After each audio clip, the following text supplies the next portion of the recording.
Aquaman speed review! Let's dive in! Oh my God, right from the first shot, director James Wan reminds you he is a horror director, which is a great fit for modern action movies, and I'm glad DC seems to be embracing this mindset. Check out this video, the horror and blockbusters, for more on that. Wan's direction, specifically in the action scenes, is flashy, it's slick and inventive, making me, the apex tier film critic god, wonder how he did that every single time.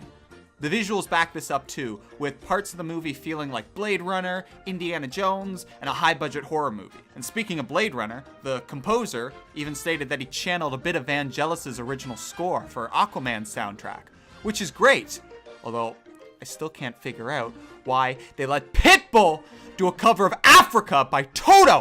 What the fuck? All the character design is super faithful too, for better and for worse. Aquaman even wears a Spartan-style helmet at one point, which is a cool nod to Greek history, whose lore inspired this unique part of the piece. It all makes everyone look super cheesy, but that's good, because this is a hilariously cheesy movie, for better or for worse, because Aquaman has one of the worst screenplays ever, courtesy of the guys who brought you Red Riding Hood, Wrath of the Titans, The Conjuring 2. Oh look, a James Wan connection.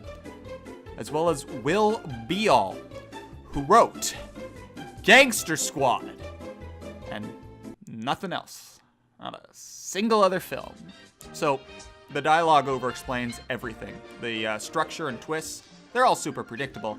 And it gives already weak actors not much to work with. And every time they open their mouths, you just start thinking, shut up! And convey this schlock with like a glance or a look or a change in posture, you know, like, act! Do your job! But, oops, too late to think about that, because another exposition dump disguised as a conversation just got interrupted by a sudden explosion for the 15th goddamn time in this movie. Then there's Black Manta. Iconic DC villain who gets a whole origin scene, his own subplot, and then gets quite literally blasted out of the film around the middle of the second act because the writers just ran out of things to do with him. So we're left with the main villain, who's basically bargain bin Killmonger, who, you know, just saying, looks like he'd get his spine snapped by Aquaman within 3 seconds, IRL. But hey, movie's got a movie, right? Are there any interesting themes in Aquaman? No. Aquaman is just a mashup of the plots from Thor and Black Panther, watered down to their absolute baselines.